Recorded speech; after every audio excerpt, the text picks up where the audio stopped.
Thank you, David. I've enjoyed hearing your lecture and following your career. Actually funded you 3 or 4 times through the Real Estate Research Institute, so thank you for inviting me. It's really an honor to be here. And specifically exciting for me, I think in my 30 years doing real estate investment research and strategy, I have never, ever presented in front of my spouse. And there she is in the back row with, with her mom, Susan Wiltshire, and her dad, Jim Wiltshire, who are Gator grads. There they are. So thank you for coming. Feel free to, if it gets too embarrassing, just walk out. I won't. They can't. They're taking this for credit. They can't walk out. So anyway, this is a busy time of year for all of us. You guys are coming to the end of your semester. It's, I hope, Dr. Archer and Dr. Ling's great pleasure to give you some really hard exams in a few weeks. This is a hard time of year for me. This is when we put out our investment guidance to our clients. It's shipping out to probably 3,000 clients next week, and so it's on my laptop in bits and pieces. Some of it I'll share with you today, but really what I picked as my theme, Susan asked me, what's the title of your talk? And I go, I got a boring talk, International Real Estate, so I needed something better than that. I went with Professor Alfred Ring would be amazed. And Professor Ring is legendary. I don't know if you know that, but he not only has his name on a 20-acre park here in Gainesville, not only has his name still, I hope, on the tennis stadium, but also he was one of the first professors at a major university outside of probably the University of Wisconsin, which started it, to start teaching graduate level real estate. So one of the topics I would like to do in his honor, in his name, he was also, I believe, a neighbor, near neighbor of the townie Susan Wiltshire. She lived down the street from Professor Ring. So she may have a personal reminiscence that I don't know about. I forgot to ask you last night. But what I'd like to do in his honor and his name is just to talk a little bit about the skill set of international and cross-border and how I believe it's valuable and getting more valuable. And I'm hoping that, that the master's program and those of you in the undergraduate program or other law programs are aware of this, that even in real estate, the ultimate local business, these skills, this cross-border skill set is really important, even if you're just looking to go back home to Fort Myers and do real estate for the rest of your career. You're going to be selling to, leasing to, and dealing with international all your career, no matter where you are. That certainly I don't think was a claim Alfred Ring would have made. Perhaps he was more on top of it than others, but the way the early textbooks in real estate were taught, it was not taught that way. So my suggestion is I do a quick mini class and just sort of share with you what the highlights of a class that I teach at Kellogg. I will give you maybe very sort of teaser form of the global outlook that we're about to publish, with plenty of room for you all to goad me or ask me questions or whatever, because I'm not going to take you all the way around the world, just part of the way around the world. Then I do want to do a service to JLL, my parent company, and explain a little bit about a project that we started 20 years ago called the Real Estate Transparency Project, and just share with you what that's about and guide you to the website, and hopefully it's a free gift that keeps on giving throughout your career. As you run into real estate in other countries, you can use this transparency tool. Any real estate practitioner today is obsessed with prop tech, so I've got my own spin on that, an international spin. I'll share that with you. And if there's time at the end of all that, we're going to have a quiz, and we'll test your international real estate knowledge with the help of Alex and Yifeng and Robert, who all volunteered upstairs to help me do the quiz, right? Okay, guys. So when it's your time, I'll let you know. Okay, so there we go. We're off to the races. Here we go. What a more inspiring picture for those of you that have traveled a bit, and I know many of you have. One of the things I like to do in my international real estate class is to pick an iconic building somewhere in the world and use it as an example, much the same way Tom Friedman did in The World is Flat, or The Lexus and the Olive Tree. If you read those books, they came out 20 years ago. Those industries, automotive, technology, way ahead of real estate and being international. But my goodness, real estate's been quietly international for a long time. What am I looking at here? What is this building? Sydney Opera House. Who was the architect? Ooh, that's harder. No one's ever heard of this guy. He is an interesting story, and my wife and I did the full tour just a few months ago, so you remember his name, Jorn Utzon. How many other buildings by Jorn Utzon would anybody here know? It turns out he only did 3 other buildings. They're all in Copenhagen. He's Danish. He was part of a 233 submissions for this special piece of land, and I could talk my head off about the Sydney Opera House because I love the building, and it's an interesting international story.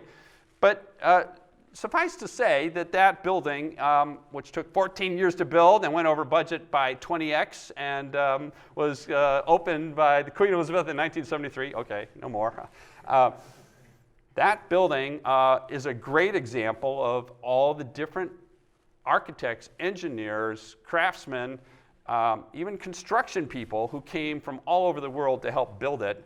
And when you go visit it today, my goodness, you see people from all over. So if you're thinking real estate might have an international aspect to it, I think it's a good example of any. The thing I would take it a little bit closer to home, a building that LaSalle Investment Management had is probably the prettiest looking building in our Florida fund. Anybody know this building out on Brickell Key? Somebody been by? Okay, so outside of Brickell Boulevard, you turn right, get out onto Brickell Key. There's a gated community. You got to have ID to get out onto Brickell Key, it turns out. This is a 2-building complex right here in Florida. What's international about this, you might wonder?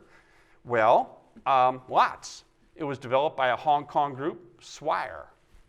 Swire owns a lot of waterfront property in Hong Kong. A lot of, they're a shipping magnate, one of the old famous listed property companies out of Hong Kong. They're still very prosperous. They developed this in 1990.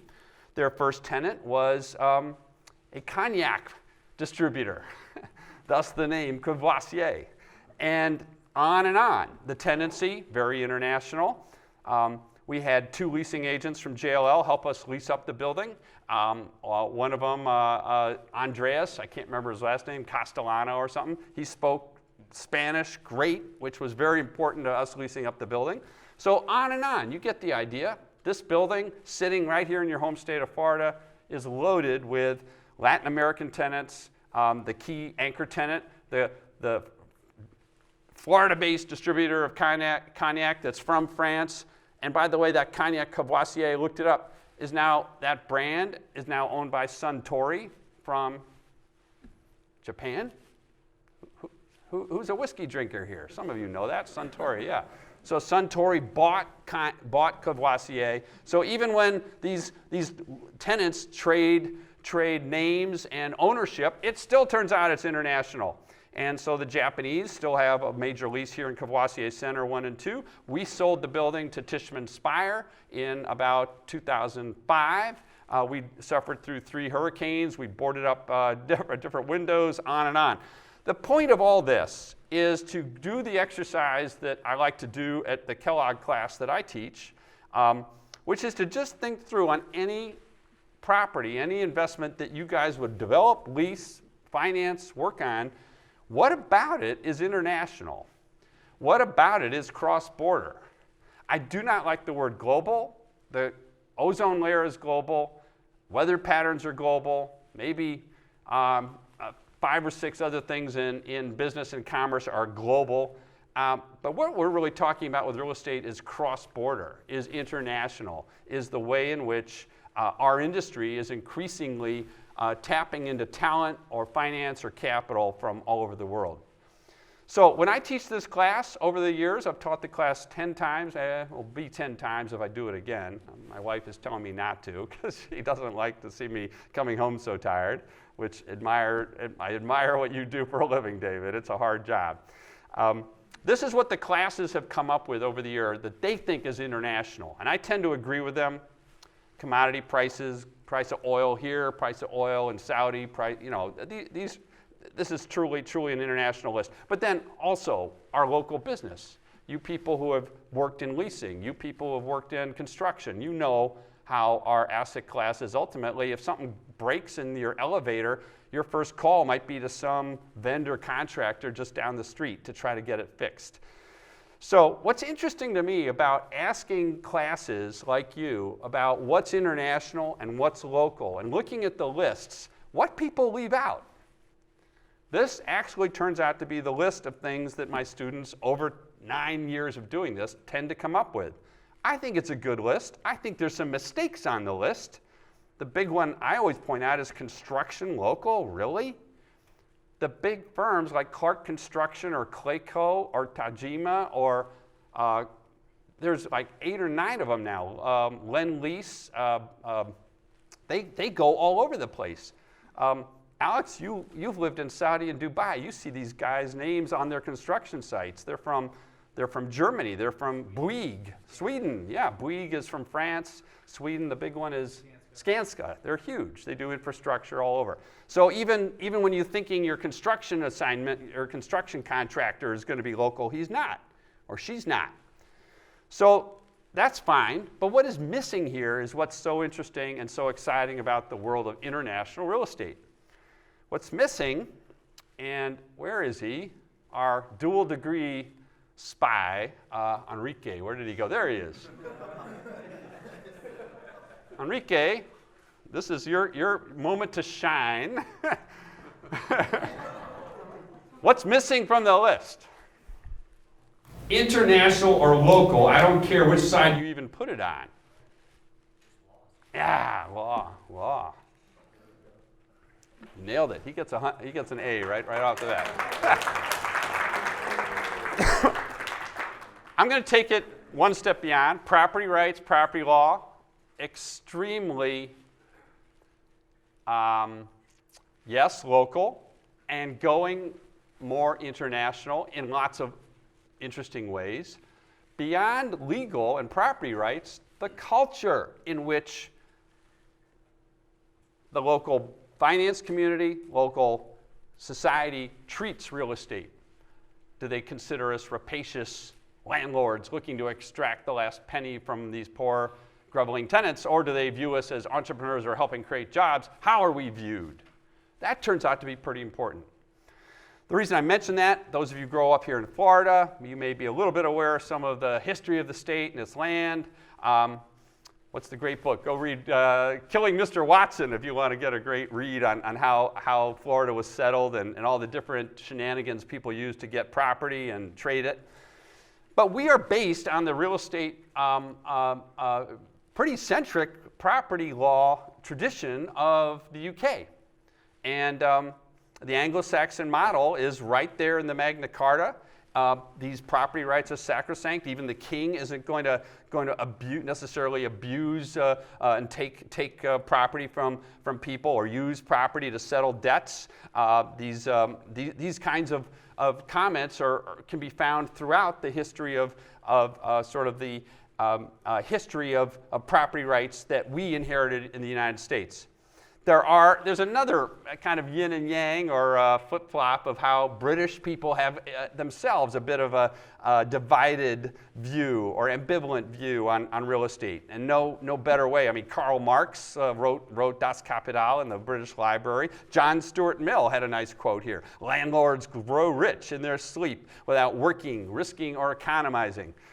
Those of you that work hard for a living in real estate, look at that and go, really? That doesn't sound like the job I've got. But that's the view that is also coming a bit out of the UK tradition. 1859, there was a lot of people back then in 1859 that were saying similar things, not just John Stuart Mill. But over the years, over hundreds of years, whether you look at this nice quote from Winston Churchill, land monopoly is not just a monopoly, but it is the greatest of monopolies. It's perpetual. It is the mother of all forms of monopoly. There are other quotes of him because he comes from an Anglo-American family that's very much in favor of property rights and how they can be transferred and used to create wealth and used as collateral on loans, etc. The American twist on this, of course, is perhaps more like a Mark Twain quote. Buy land, they're not making it more. Or a John D. Rockefeller quote. He made his money in oil, but even he knows that after you've made this fortune in oil, it really had to do with the property rights and the way in which the land and the mineral rights and the oil rights were all connected. Forbes, in its annual list, always pulls out, these are the billionaire lists, pulls out where property sits in it. Not necessarily the best research method for understanding how real estate's doing, to see how many Forbes billionaires made their money in real estate. But this frontier thesis that real estate is a great industry for growth, for serving the opening up of a new frontier, like the way the Americans did with the railroad and the railroads offering land. All these different things shape our view of real estate today. They shape how Americans think about property and trespassing and sacrosanct property rights and our views of it. What's interesting, maybe you don't know, we'll get into it in the lecture, I hope, is the way in which that same view is starting to come true in other countries that maybe were traditionally communist and are officially still communist. Xi Jinping, the Chinese chairman and CEO and founder of Dalian Wanda, and the, I forget his name. You got them both. I looked them up and I wrote them down, but I couldn't remember them. Both of these guys, the other guy is Evergrande. Yeah, Evergrande. Yeah. So did you know this? I quiz you. These guys are now both surpassing on the Forbes list the traditional names like Sam Zell, Don Bren. Oh, where's my little clicker? Well, Don Bren and Steve Ross are the top two Americans, and they're both like way ahead of them. And Don Bren is the Irvine company, Steve Ross is the related company.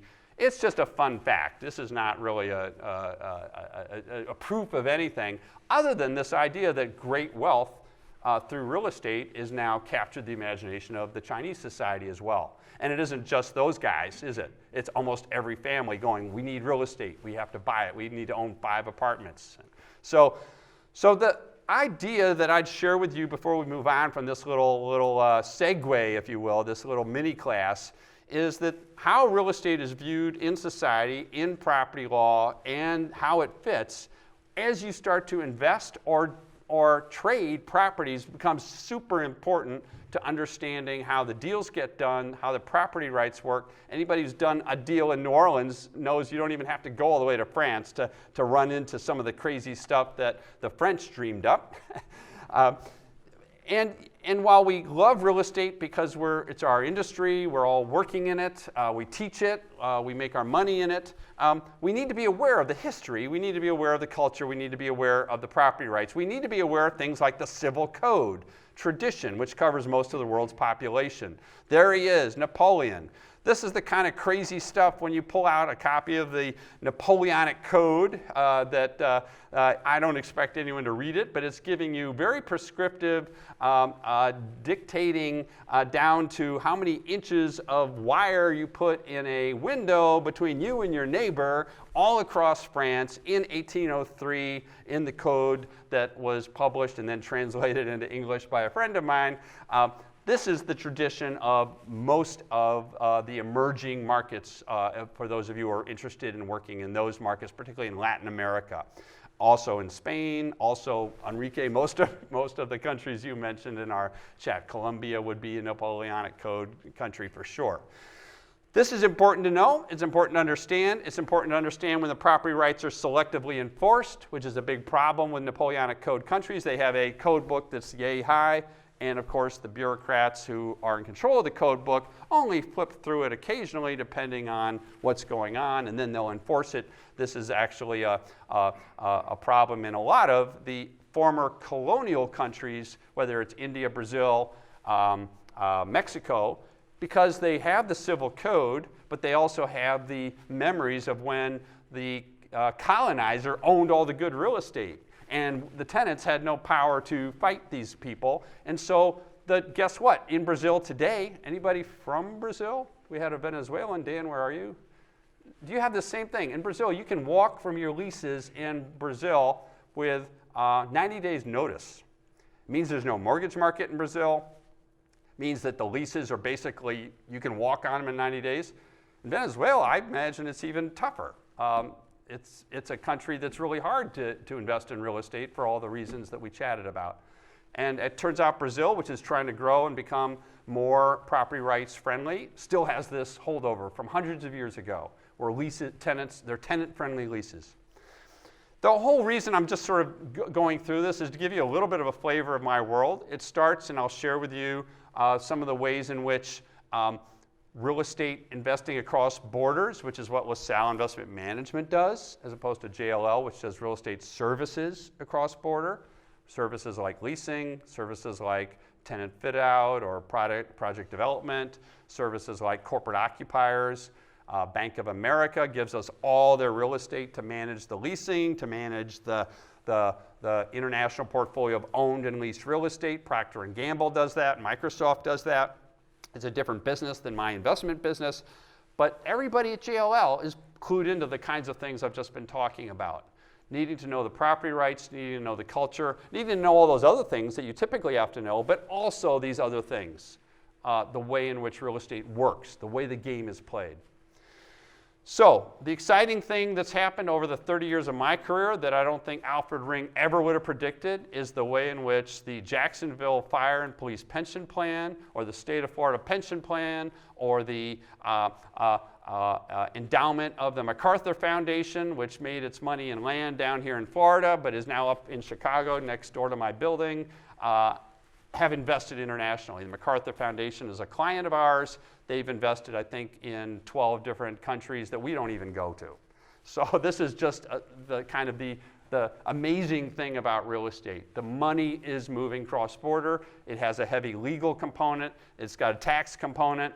But these are some of the reasons why even U.S. investors, probably the last of the major sources of capital around the world, if you're from the UAE, you run out of real estate to buy. You've been going international for years and years. If you're Dutch, same thing. If you're America, you've got a big country to invest in, so it's been later for the CalPERS, CalSTRS, SBA Floridas to go international. But they're all doing it, and I have all of them as my clients, and I can tell you how fun it is to work with them. There are challenges. I've hinted at them. During the Q&A, I'm happy to talk about any of these. I'm not going to talk about them now. Just suffice to say, I don't want to oversell this thing that international is always a bed of roses. It is not. It's hard. The thing I'd like to leave you with as we move on is that there are skills, specific cross-border skills. You can pick them up. After David Ling hears this lecture, he's going to go, wow, we need an international real estate class. We're going to get some professor to go teach this class. Jacques, have you got a syllabus for me? Here it is. You got it right. I teed it up for you. It's all set to go. You can teach this class actually in 6 weeks, because that's what I do. And this is the each one of these topics each week. It's a great class. The students that have used it have gone to work at Tishman Speyer, gone to work at AEW, gone to work at LaSalle, and they use this stuff. And they're all letting me know every once in a while, wow, that transparency index you told me about in 2005, I actually used that in an investment committee report the other day. Thank you. So this is the final pitch to mainly to Professor Archer and Tim and David, that there's rising demand by you all for international careers. Many of you, I found out, are from other countries. So you want to know, what are these skills I need to learn? The business schools, I'm sure it's the same in Huff also, are the deans are going, guys, come on, more international, even you real estate people. There's a problem with the pedagogy, finding the textbooks, finding the teaching materials. The cases are needed. There needs to be perhaps better, more recent cases. But by the way, that's catching up fast. You think about when we go to an RERI meeting and the Swiss are there and the Irish guy, Stevenson, is always there, and Martin Hesley's always there, and now a bunch of Chinese guys. There are like 20 Chinese people at the last one.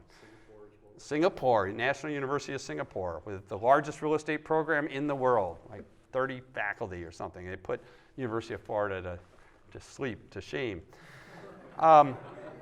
So that's the end of my little mini class on this. I'm going to just pause there, have a drink of water, and allow any of you to comment on anything I've said so far, particularly my professor friends. Tim, where are you? Okay. Anything you thinking you could add an international component to the master's program somehow? You didn't tell me that. Wow. Tell me this. When did this happen? The part of it is they remember. It wasn't during the uprising when they raised the subway fare and everything went crazy. Yeah. Who here went on this trip to Santiago? Holy smokes. So why did you pick Santiago instead of, say, I don't know, Orlando? Well, that was Becker and I chose Santiago. Ah. For a number of reasons. Yeah, but it worked. It sounds like it was. We were leaving the day that the issues started. Wow, great timing. Yeah. But it sounds like a lot of you all went. And here's the thing I say, I'm not an expert on 184 countries or whatever. The UN has 191 countries in it. I think they're in the OECD or some World Trade, there's 140 countries. We've spent our time at LaSalle getting to know 30 of them. And that's what I know, or I have a friend who knows. It's hard to, you walk around Chile, you go, what is going on here? How does this work? And I'm sure you had people try to explain it to you, but it takes a while to figure out. Yeah, the students had to value a potential acquisition, pretending to be a U.S. pension fund that was looking to expand internationally.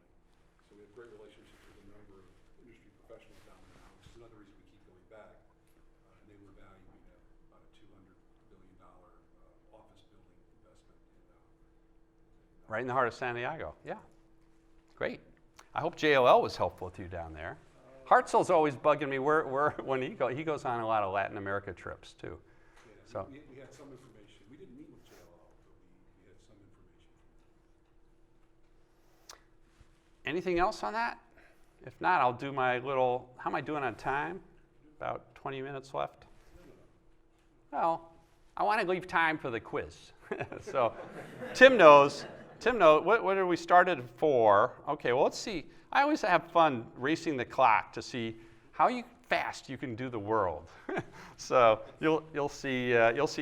My goal is to do the world in like 12 minutes. We're here till at least 5:30. 5:30. Oh, okay. So We started at 4 though, right? So we go to at least 5:30. All right. Well, let's see how we do. I still want to do the quiz because I know it's fun. I told my in-laws they got to take the quiz. So, all right.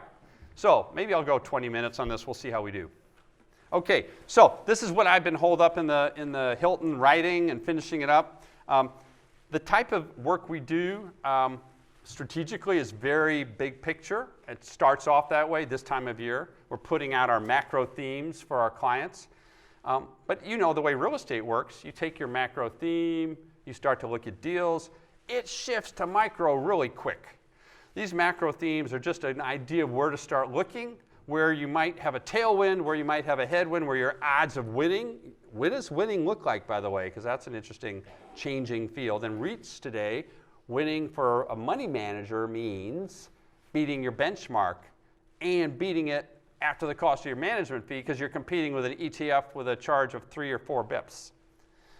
And we tend to want to charge 30 or 40 bips as an active REIT manager. So that's what winning means. You can lose money, but if you've lost less than the index, you'll get more allocations. And we manage about $6 billion in REIT shares today with a team of 50 people. And these macro themes, my REIT people saying are actually whipsawing them, probably creating more winners and losers for them. They're paying more attention to it than they ever have. You figure you buy shares in Simon Property Company, you're automatically getting 1,000 shopping centers there in 12 countries. So the macro starts to get really important. And when the macro is not doing well, like it's not in retail, you have a big problem as a manager of the REIT mutual fund if you were overweight to the index on something like that. So that's how my colleagues are using this information. You guys are all scribbling these things down. Don't worry, we'll give you the deck, or at least parts of the deck. These are all things you're reading about in the Wall Street Journal, The Economist, and the FT, by the way. There's no secrets here. The interesting thing to me is, what do they mean for real estate, which I'm kind of holding back a little bit on you. You're going to have to read my report to find that out, which I might send to you if you're nice. The thing that we're trying to do is to help our clients understand that real estate's role in their portfolio is different than their stocks, than their high-yield debt, their other investment-grade fixed income, and it just is going to behave differently to all that stuff I just put up on the slide.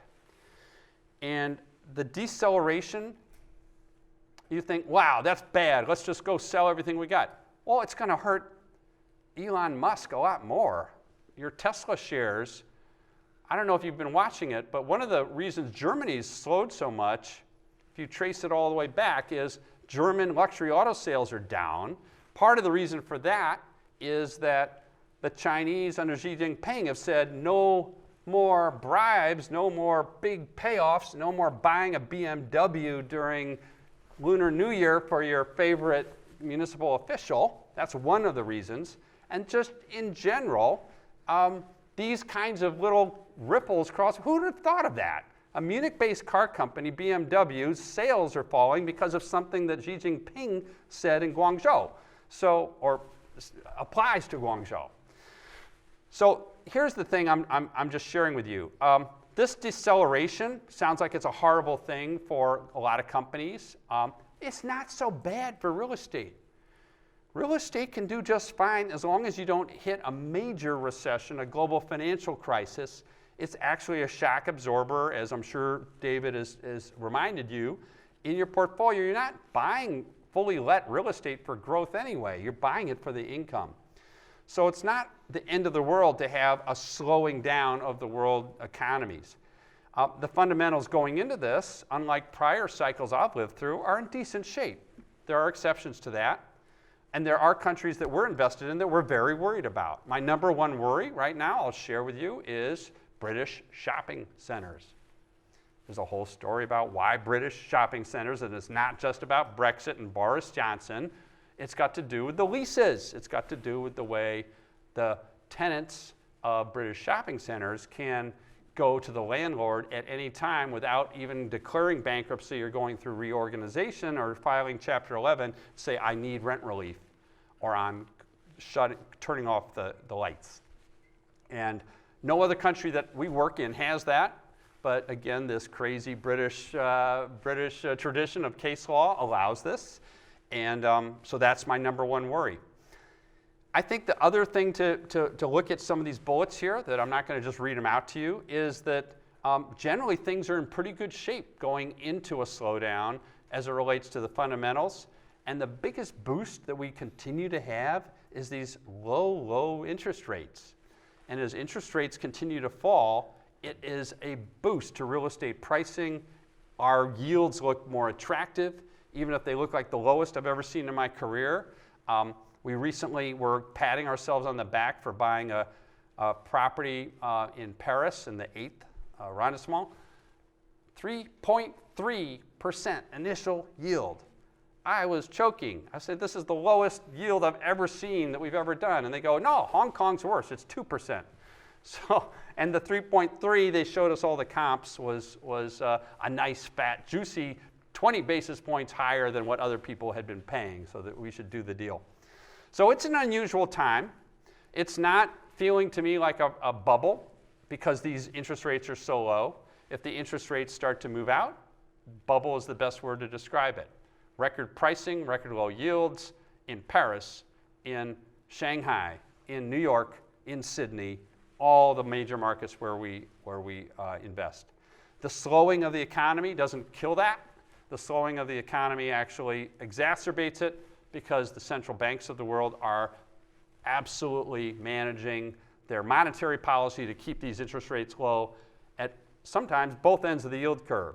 You read what Christine Lagarde has pledged to do, to continue what Mario Draghi set out. It's a steady program of yield management at both ends of the yield curve, which means, translated means, keeping the Bund and the French bonds very close to 0% interest rates, which explains my 3.3. If you've got 330 basis points of positive yield and your bond portfolio is 0 or negative, now you sort of see why my client would be interested in buying that Paris office building.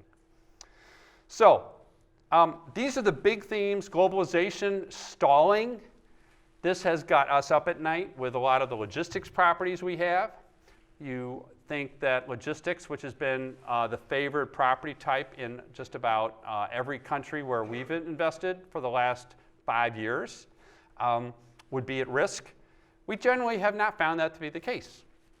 These logistics properties are not factories. They're not manufacturing facilities. As those of you know that work in this industry or in a leasing or have toured them, these are distribution facilities to local populations. So will that continue? Yes, as long as the world continues to shift more and more of its consumption to e-commerce and away from brick and mortar. The other thing I would say about the trade, it is one of our top worries that we have for the future growth of global economies. But if you're the US and China and you get into a trade spat and you're China, you have a lot of different trading partners. There's a lot of resilience in the system. Just go back to this chart I flashed up. Okay, there's a blip there. We've stalled. We're not growing. This is interrupting look at this. This is a post-war till today, ultimate secular trend. As the world grows, global growth is growing faster. And that has helped in a lot of ways. Economies take advantage of comparative advantage and what they're best at, and certainly the threats to it, which we're reading about, and it's, by the way, it's not just US, China, it's Japan, Korea, it's EU with UK, it's Mexico, Canada, US are still going, when are you guys going to write us a new NAFTA? There's a lot of decisions waiting for that USMCA, as it's called, to get done. But here's the thing, that chart doesn't show it plummeting. There's still a huge amount of embedded trading going on, and it's built into the system. And if the US is no longer a reliable trading partner, it's very likely that Canada will be, or Brazil will be, if you're looking to buy timber in Canada or soybeans from the US. So we don't see it as a disaster. We see it as another reason for slowing economic growth. Here is the summary of all of this. Tailwinds or headwinds, how do they apply to real estate? The number one thing I haven't even talked about in depth is demographics. Demographics behind low bond rates. We've done a podcast on it. Just go to our website and you'll hear us sort of connect the dots. If you've been following the references to savings glut, Ben Bernanke was probably the first guy I heard to start talking about that idea 15 years ago, and I didn't really know what he meant at first. What it's about is an excess of savings versus investment. And some of you had macro with this schedule, ISLM we call it, with investment at one end, which is less liquid, long-term focused, looking to put money into an investment that may not pay off for years and years, versus the other end of that schedule, savings, which is risk averse. It needs to be liquid. It needs to be ready for the rainy day that could happen anytime. It may be something that the Chinese say they need because they don't trust the Social Security system. I'm not sure Betsy and I trust our own Social Security system here in the US. It's a pay-as-you-go system, which will be flipped going from about break even today to being hugely in deficit just in about 8 years more from now. So when you have that, people shift out of investing in their uncle's cool project or their private equity investment or risky investments or even stocks. They save. One of the weird things that they found after the Fukushima earthquake leading to the tsunami that wiped out none of our real estate, but it wiped out a lot of Japanese real estate, and they went through the homes, they found huge amounts of cash hidden in these Japanese houses, which is another example of how we in America think of, we're a country that doesn't save. But you go around the world, the Chinese are close to the highest right now in terms of saving rates. You go around Japanese, very high. And what's going on with this is that all that savings creates this savings glut. That actually keeps the interest rates low. It keeps the banks where the money sometimes does go looking to take depositors' money and invest it in short-term credit instruments. And there's a lot of that money, so it brings those interest rates down. And all of that creates this credit or this savings glut that sometimes finds its way into real estate because we have this higher yield. We don't have a negative yield. The Barclays Government Bond Index has 20% of it with zero or negative yield today. That's investment grade bonds. Real estate, I was complaining about U.S. real estate today is about a 4.5% distributable dividend. Generally, you're buying at a 5.5%, and by the time you've charged a bunch of fees and you've done a bunch of things, maybe you put some leverage on it, you generally, if you're a REIT or your private closed-end fund, you're distributing 4.5%. That's what LaSalle's two big core funds are able to do here in the U.S. So you can just imagine in Japan, which has negative 20 basis points 10-year JGBs, or Germany, which has negative 60 basis point 10-year German bunds, and those are both savings countries, unlike we profligate spending Americans, all that money is keeping interest rates low for longer. This is a major tailwind for real estate pricing. Means, as I said before, I don't see it as a bubble. This problem I'm describing has decades ahead of it still. And add to that the loose monetary policy. So two major tailwinds, the slowdown ahead, particularly for non-core strategies that depend on leasing. That's going to be tough going in 2020. A lot of money has shifted over to value add and is looking to take advantage of trying to build value by leasing, by development. Those of you that want to work in those industries, that's going to get a lot harder, particularly in parts of the U.S. and other parts of the world that are more growth-oriented markets, like here in Florida. The geopolitical volatility, a whole different thing.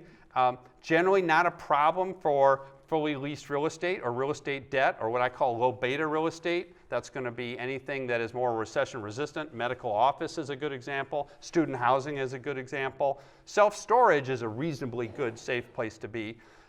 But these comments I'm making sound very US-centric. They turn out to be pretty much following the same pattern in UK or in France or in Germany or in Japan or in China or in Canada. So there's my big grand scheme. I've told you a bit about the way in which the demographics are a big part of it. They aren't just about buying senior housing, which, as we were talking about last night as we toured around Oak Hammock, which is a lovely place, by the way, just the finances of senior housing haven't been quite worked out yet. There's a lot of risk that investors still ask questions about and not a lot of transparency about how it works. But one thing you do know, the world is getting older faster than it ever has. Fertility rates are dropping everywhere. One trend, urbanization, which we in real estate love because that's bringing people to cities, demographers say that always with urbanization, kind of counterintuitive, comes a drop in the fertility rate. You're meeting all these beautiful other people in the cities, but you're not marrying them and having kids. You're just not. And it's also access to birth control. It's access to more knowledge about how to do family planning. And most of the high fertility rates around the world historically have been in rural areas. There's nothing else to do, I guess. No, it's not that. Here's where I'd leave off with some of this stuff before we do the quick tour around the world. If you haven't been looking at the statistics, they're kind of interesting. 2008, when we sort of last were looking at this, it was clear that the US and Europe were the big places where all the real estate was. That's where we'd be advising our clients to go. Asia was interesting. You might earn a little higher return out in Asia by developing or leasing or trying to negotiate with the Chinese government on a land use right to do something in Shanghai. But look how it's changed just in a very short time frame. For real estate, this is kind of incredible. Just in the 7 years, it's now just about one-third, one-third, one-third.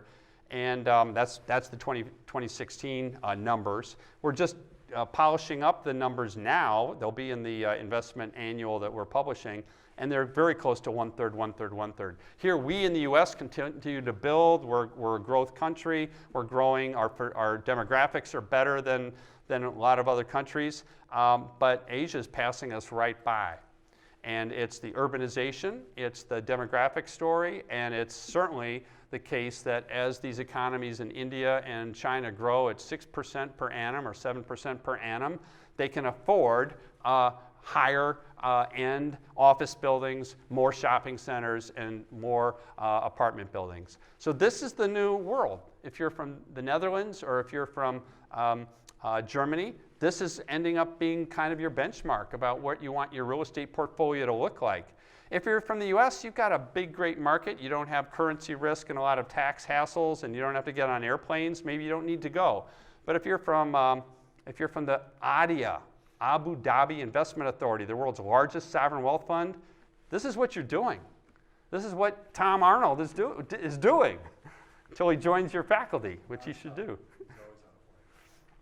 So, those were my global themes. Let's have some fun. Let's go around the world really, really, really fast. Here's a good picture. I don't know who's going to win this wrestling match.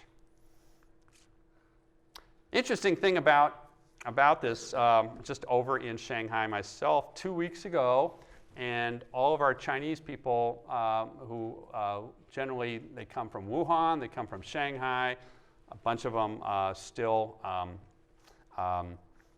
come back to the U.S. where in some cases their parents have migrated to. We tend to hire people with great, who are Chinese nationals but have great English skills. Yifeng, you'd be great. we gotta talk. Because communication skills, when you're moving money out of out of Abu Dhabi and trying to get it into China and back out again, you need to talk constantly. You can just imagine all the things that come up. Well, here's the thing. So when you look at those stats I showed you earlier, when you look at this JLL stat, where is the development going on? Where's the growth of the stock going on? It is still Asia, Asia, Asia. Here's what it looks like. What? Number 1, 2, 3, 4. Berlin got in there. How'd that happen? Mumbai. Tokyo got in there. I thought Tokyo was shrinking. What's with that? So this is about Asia. Asia has a shortage of modern stock. Even Tokyo. Just to let you in on a secret, yeah, Japan is losing population, but not Tokyo. The Kanto region grows at about 0.9% per year as the best and brightest from all over Japan move to Tokyo for careers and jobs. They also move to Osaka. So those two are growing at 0.9%, which is about the same as the US rate of growth.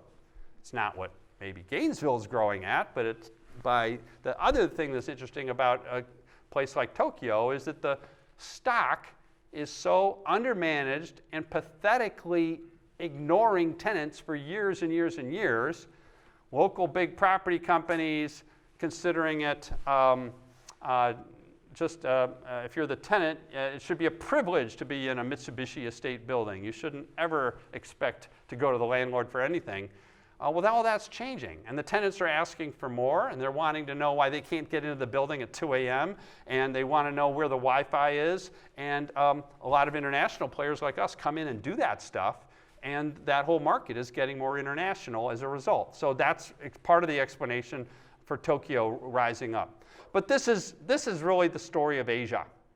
It's a story of growth, modernization, urbanization. I just can't wait to read how this is written up by historians 100 years from now. To go from a $2 trillion GDP just 25 years ago to 14 trillion just over an amazingly short period of time is just an amazing thing. How do you even describe that in numbers? Yes, I can tell you it goes from 2 to 14. You can do the math, times 7, grows 7 times. You can do the CAGR on it and try to figure out what that growth rate is. The answer is it's about 9 to 10%. When was the last time the US grew 9 to 10%? But until you actually visit the cities and you walk around and you see what Yifeng knows, you don't really have a flavor for what it is we're talking about.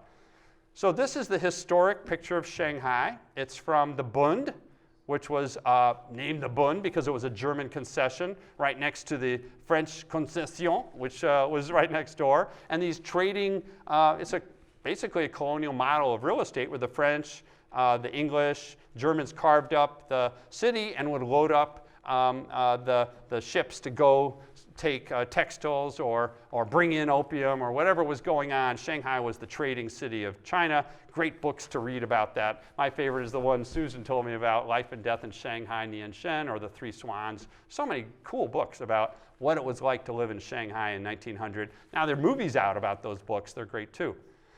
Time goes by. Now you can see the Peace Hotel. That's the Green Tower. You can look across at Pudong, still kind of a swamp. Most of the rice guys are gone. Most of the swamp has been filled in. But still the action in 1990. My first trip to Shanghai was 1997. It was starting to look like this in 2005. Every time I went after 97, I go, I got to take a picture. So this is what it looked like from my hotel looking across at Pudong just in those 15 years, from 1990 to then. And that is a Chicago-based property there in the middle, the tall one. That's the Jinmao Tower.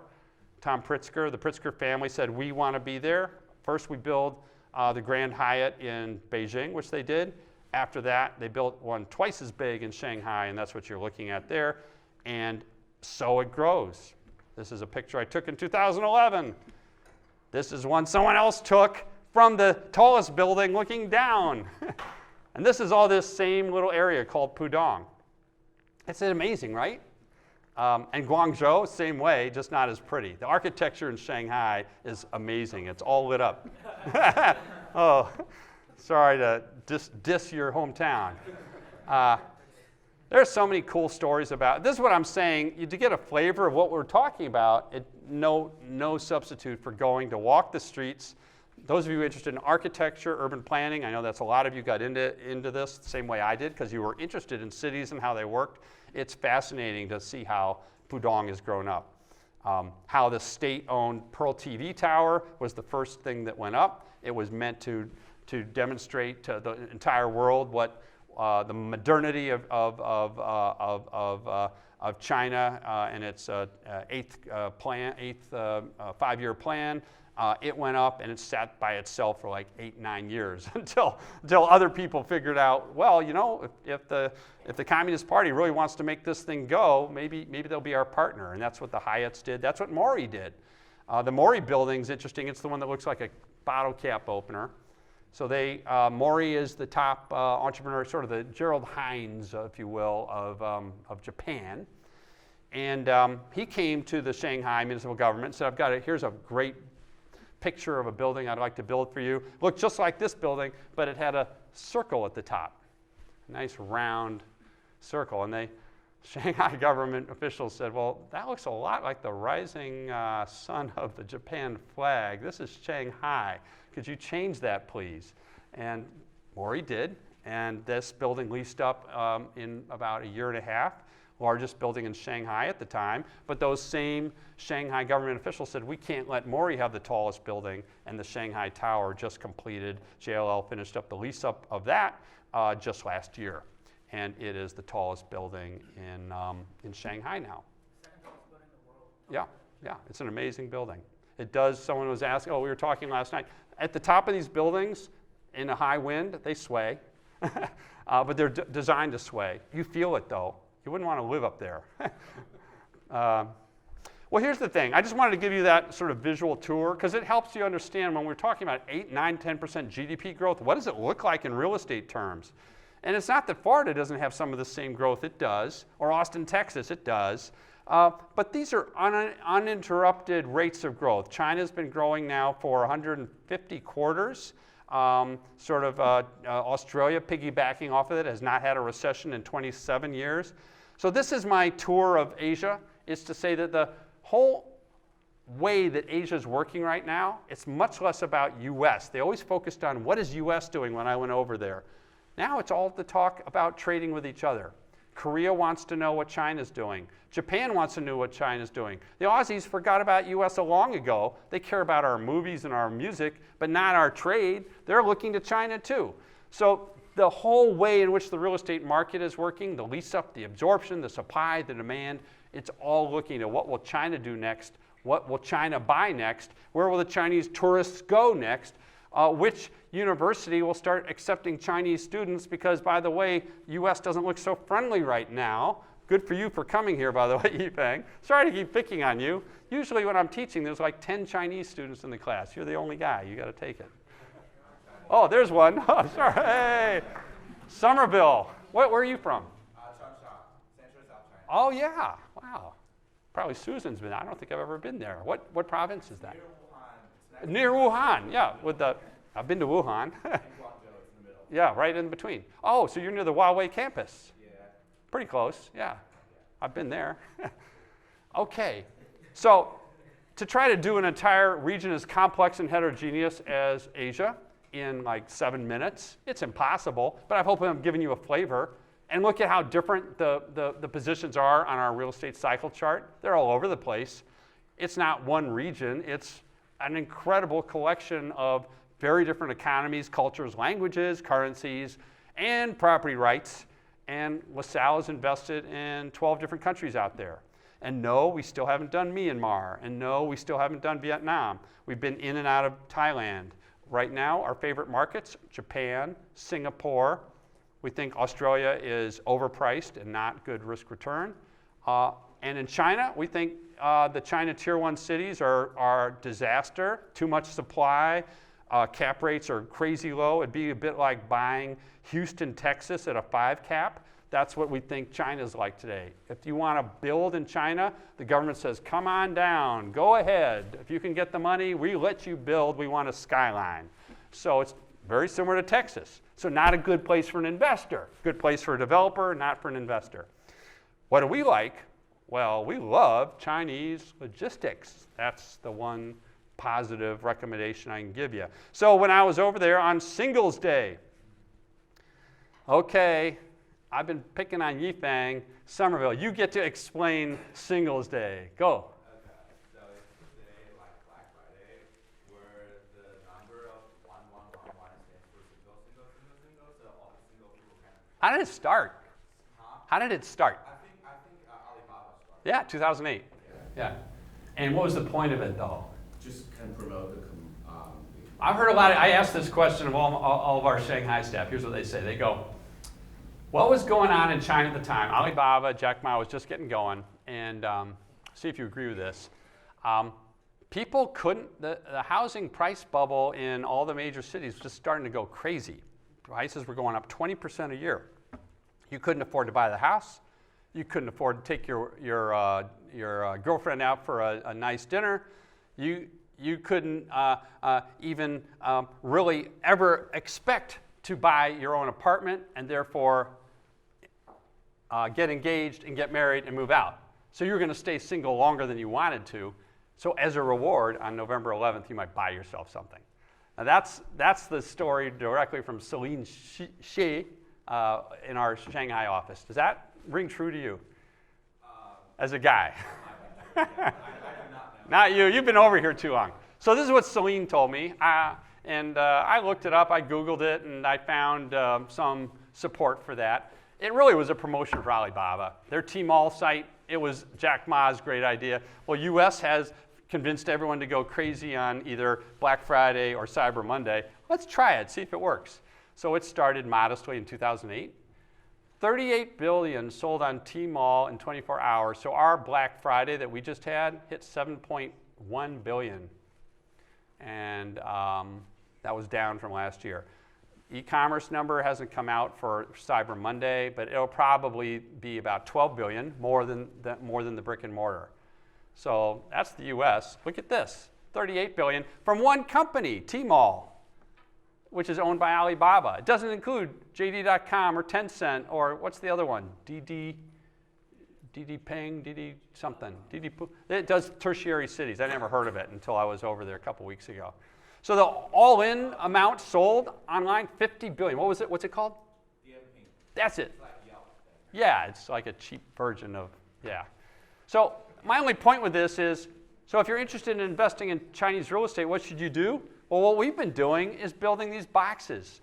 This is a picture of a box that we built about 2 hours outside of Shanghai, and it was on Singles Day. There was a line about 2 miles long of delivery trucks waiting to go in and pick all this stuff up, most of which had been ordered just hours before. And the crazy thing is, the people that run this, as well as the JD.coms and others, they have websites with robots and everything's all clean and orderly and it moves really efficiently. This is what it looks like when 100 billion people spend 50 billion in 24 hours. This is actually what it looks like. It was just crazy. They hired all these extra people, forget the robots, forget all the mechanization. They hired hundreds of people just to deal with that one day. It's very inefficient. As a business person, I'm going, I can't believe the peak load distortions that you have when you have to hire 100 people and have these 2-mile lines of trucks. Doesn't matter. We are doing great with our Chinese logistics. We don't care how they do it. They can do it peak load. Doesn't matter. They're paying the rent and they're looking to buy more, lease more space. So we have 15 of these projects under construction, and we're loving it. Jacques Ma recently announced his next one is going to be 12-12. He's got a 12-12 promotion now that he's going to be pushing just to help spread this thing out. We think that's great too. So we're doing very well with China logistics. That's the kind of the end of my little tour of Asia. Thank you very much. Ready for Europe? Who's with me? How am I on time now? 5:10. I need time for this quiz. Okay, so what did we say we go to? 5:30? 5:30, okay. So we're going to do Europe really fast. Slow growth? Yep.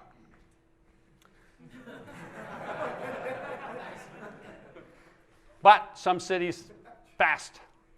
Now, Istanbul is an interesting one. I would not recommend anybody here invest there. They've had between a coup and Erdogan throwing people in jail, it is not an easy place to invest. JLL had an office there. We were all supposed to go there for a director's meeting in 2018, and our CEO canceled it.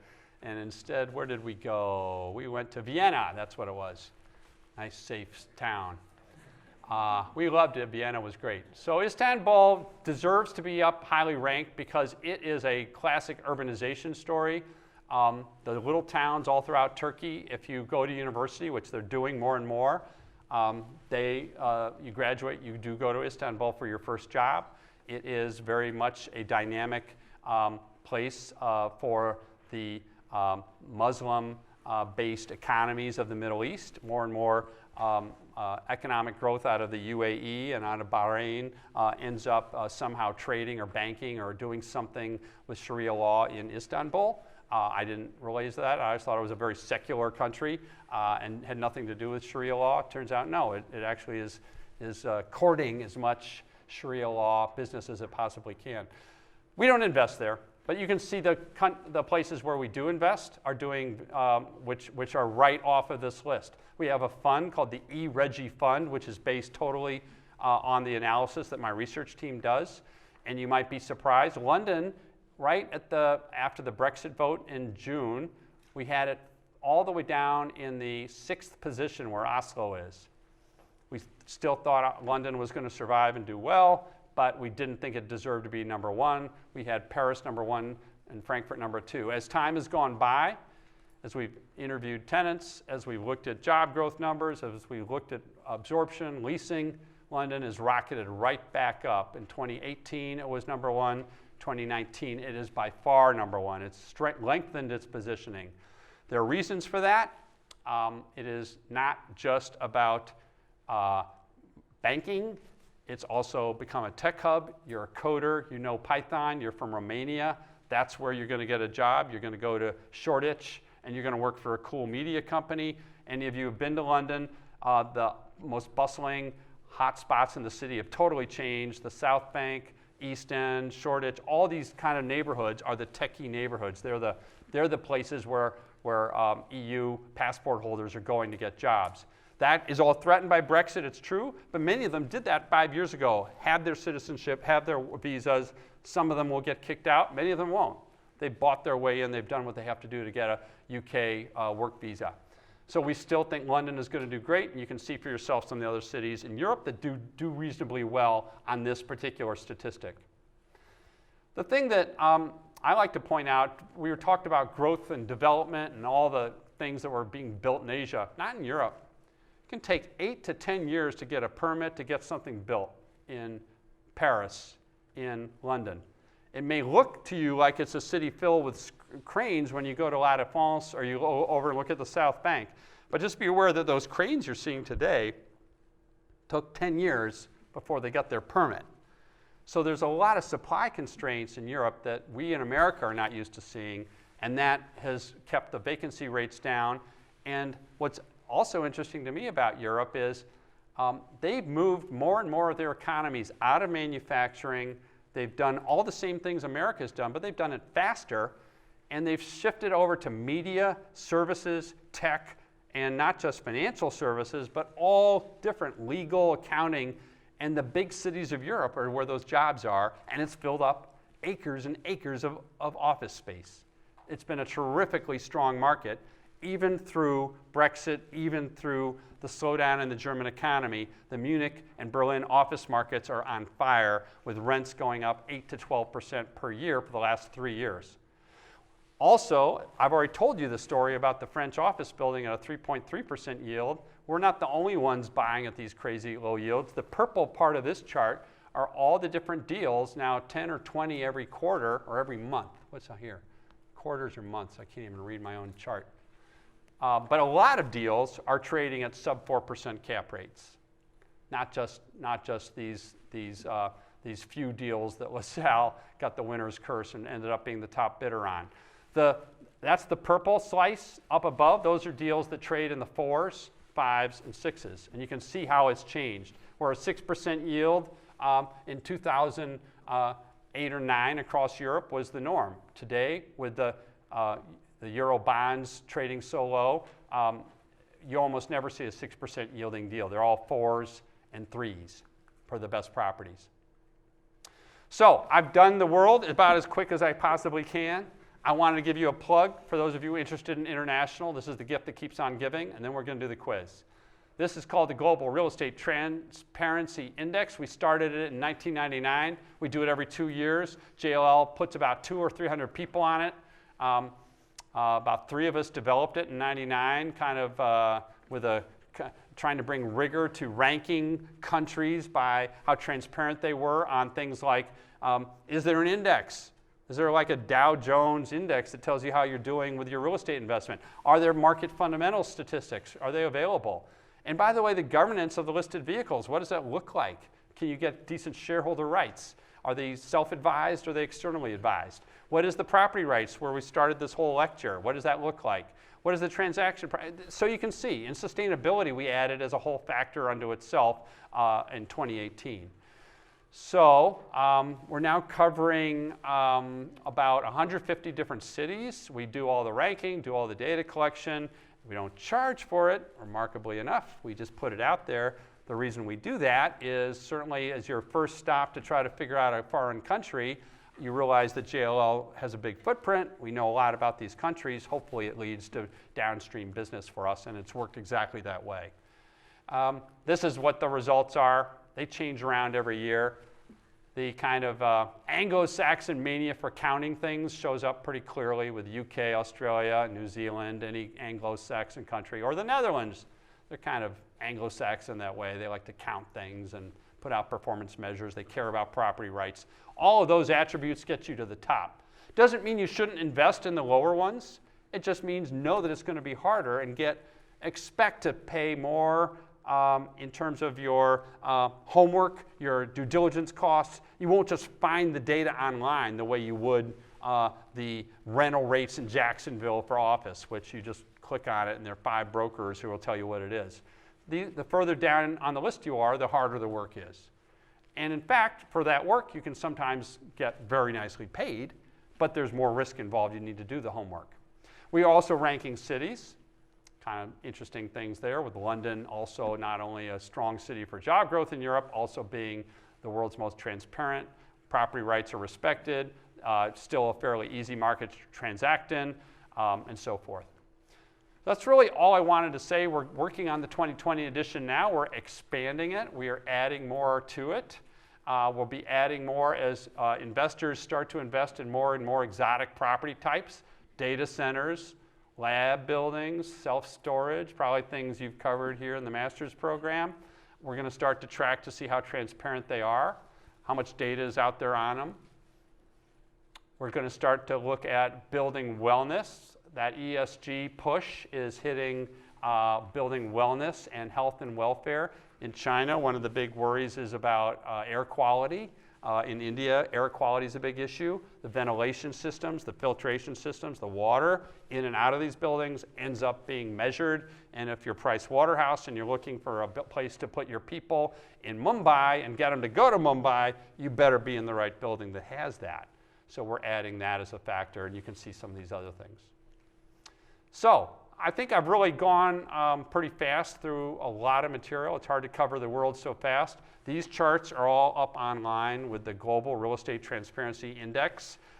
Please, as you're starting to look more and more, for some of you interested in international careers, it's a great place to start your process of learning how Lahore varies from Bangkok, varies from Singapore. Believe me, Singapore is highly transparent. The other two are not. And here's all the data behind it, just a peek at it. We're not making this stuff up. We try to count things, measure them, rank them. My final fun thing was a quick tour of PropTech. When we release our investment analysis piece next week, we'll be particularly focused on demographics, as you already heard. But our other theme for the last 5 years has been technology. These secular trends, if you study them and figure out how to make them work for you, can help you beat the cycle, or at least dampen the effect of the cycle. So that's why we spend a lot of time on them. For the last really 5 years, we've done more and more work on how technology in buildings is changing. There is an international aspect to it. This is something that's being demoed and tried right now in Japan, which is when you wear your smart glasses, you look around the streets of, say, the Ginza, and you can find out a lot about what's in the buildings, what the specials are, who the tenants are, just from simply wearing the smart glasses. This is operational. It works now. You do have to have some smart glasses to make it work, but it's early days. But my guess is that knowing the Japanese love of gadgetry, this will catch on. Another good example in these international construction firms is, think about those of you that work in construction, how much faster it would be, instead of lugging around your big specs and looking into the as-built and trying to figure out where you are in a project, just to be able to use augmented reality or virtual reality to see where you are in your project. So this is technology that already is being used by the big construction firms around the world that we talked about. And it's mainly technology that was invented here in the US, but it's being used globally. So, Tim, if this works, it'll be fun. I don't know if it will. Not quite sure how to get it to go. This is my last slide. Here we go. Oh, music and everything. I love these guys. These little robots zipping around. So this is an international story. This is a firm out of the UK. It's called Ocado. Anybody ever hear of them? Come on, guys, you got to know. Yeah, they're out of Birmingham, England. A bunch of tech guys. There's their Andover, right near Manchester, Birmingham, one of those. And this is a picture of their robotic warehouse. Kroger, which owns like 8 different brands here in the U.S., has just bought a 15% stake in the company and are rolling out these self-packing warehouses here in the U.S., 300 million of them to open up by 2021. Ocado also recently announced a JV with Aeon of Japan to do the same thing. What you're looking at here is really the backbone for either home delivery of groceries or click and collect, where you order it online and you swing by in your minivan and don't even have to run into the store. It'll be like a drive-through, and they'll drop your little container filled with the stuff that you ordered. Now, the Japanese are notorious for wanting to, same as me actually, to smell the fish, look at the vegetables, etc. So what they're expecting here, Ocado and Eon, is that you're just going to find that your shopping trip, instead of being 60 minutes or 45 minutes, will go down to 20 minutes. And what we have a lot of shopping centers in Japan are hoping is that e-commerce actually will free up more time for people to spend food at the food court, go to the restaurant, maybe have their nails done, and not necessarily leave the shopping center, but still spend more time spending money elsewhere with the other tenants besides the Eon grocery. So there we go. That's something to think about. It's a global company, Ocado. You heard about it from me first. It's going to be coming to Publix soon. Walmart is doing their own thing on this. Surprisingly, crazily, Amazon and Whole Foods have not yet figured out what they're going to do. But this Ocado deal is that Kroger has said, if you do the deal with us, you can't work for Whole Foods. You can't work for a competitor of ours.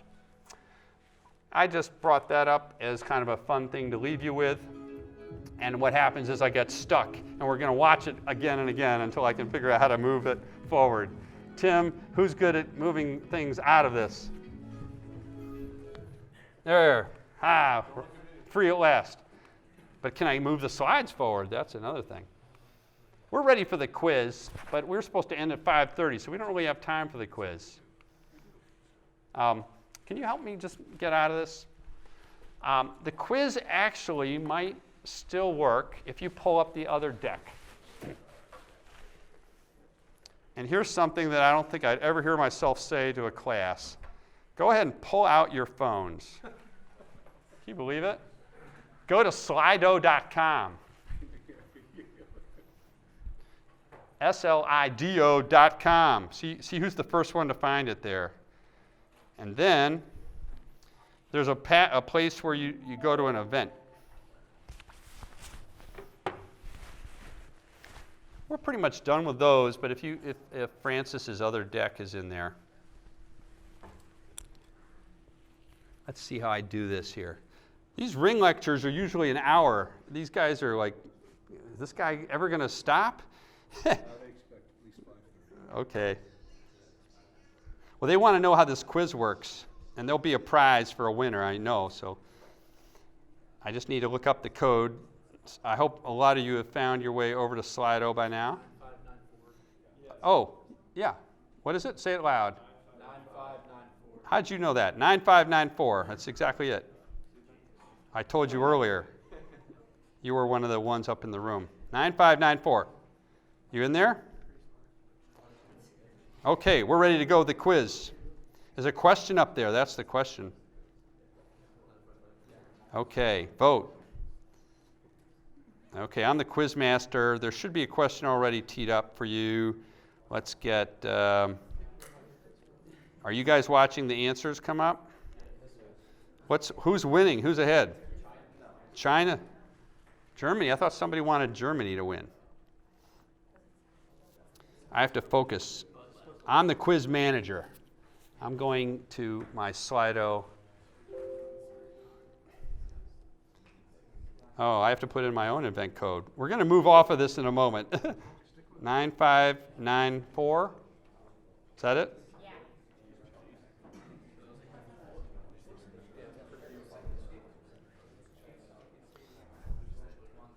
Okay, so China's barely ahead. Oh, Germany's second, US third. Okay, I got it.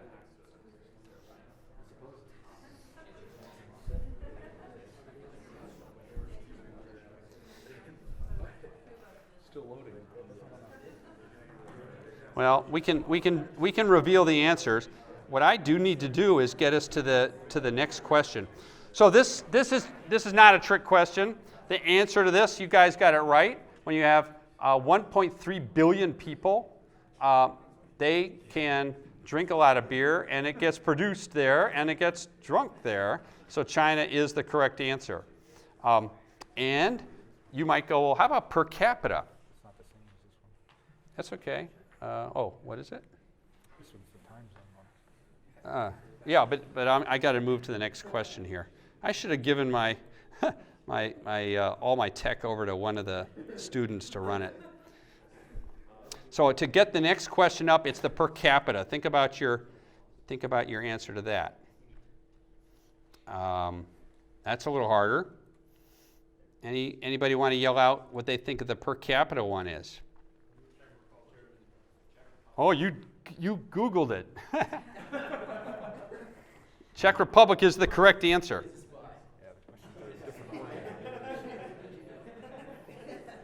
So to be the quiz master, I think we're going to probably stop the lecture here, and I'll leave you the quiz as a fun goodbye gift because I can't find. There's like 12 more fun questions that are like that, and this is beyond me to find out how I put it. Oh, there, found it. I found it. Log in. Oh my goodness. Quiz. There we are. I said to save the number. Your audience can now join. Watch how it works. Okay. Nope. Got it. Okay. Which country consumes the most beer per capita? We already did that one. That should be on your screen. Go ahead and vote. This is the one that Tim just teed up. You have this one. Which country covers the most time zones? Is that up? Vote, please.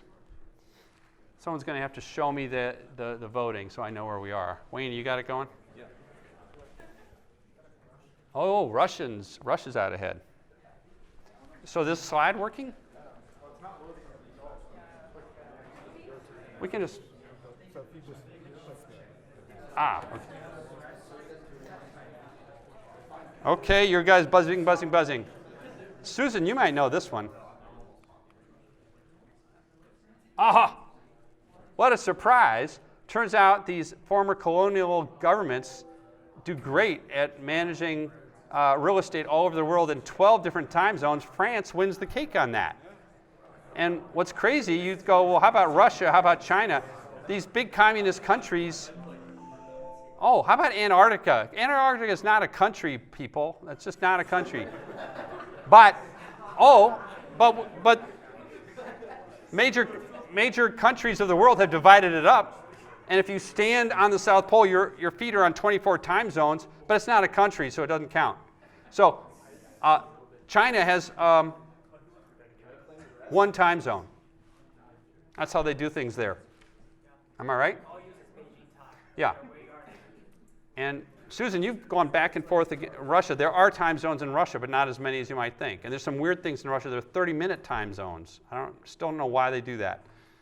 So there's a nice picture of China and its one time zone. There it is. All right. Well, you guys get the idea. There were some serious questions on real estate, but I don't know how to pull them up. Which country covers the most? Oh, here we go.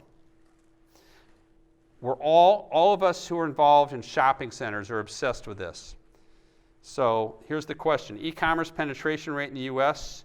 is 10.9%. And what country has the highest e-commerce sales penetration rate? And what is it? So we're not going to ask the question of who drinks the most coffee per capita. The answer there, no one ever gets it. It's not the U.S., which is what everybody thinks. It's actually Finland. But we are going to ask about e-commerce penetration. So what did you all vote for? I can't see. What's South Korea? Crazy. I gave it to you. This was a layup. Come on. Singles Day, 35%. South Korea, okay, so number 2. UK, who would have thought? I thought this was a nation of shopkeepers. What's with that? They love e-commerce in the UK, and it's efficient, it's a dense urban, it's easy to deliver. And the retail rents are really high, and the e-commerce rates are really low. US, we have a long way to go on this. If we get even half of the way more up to where UK and South Korea is. So those of you with the shopping centers in your portfolios or going to work for a shopping developer, you're facing years and years of e-commerce taking away brick and mortar sales, and there's nothing wrong with that. It just means you're going to have to adapt to it. Final question, then we're going to close it out. Oh, I've got so many fun questions. Which is a good one? I like this one. Okay, it's coming up. Here's how the question goes. World population growth between 2000 and 2017 was 22.8%. What was the rate, over that same time period, what was the rate of growth of migrant population? Now, migrant is defined as someone who is living in a country other than where they were born. Maybe some of you. So what's that number? It's not 22.8. I'll give you a hint. It's a little higher than that. So what? Everybody, that gave it away. Everyone probably voted for it. Was that the country? Did I get that? Oh, that's the smallest. Yeah, this is the demographics. If you're building housing in Germany, make it for small households. There it is. So, ladies and gentlemen, we are done. It's 5:30. I'm exhausted. You're exhausted. Thank you very much.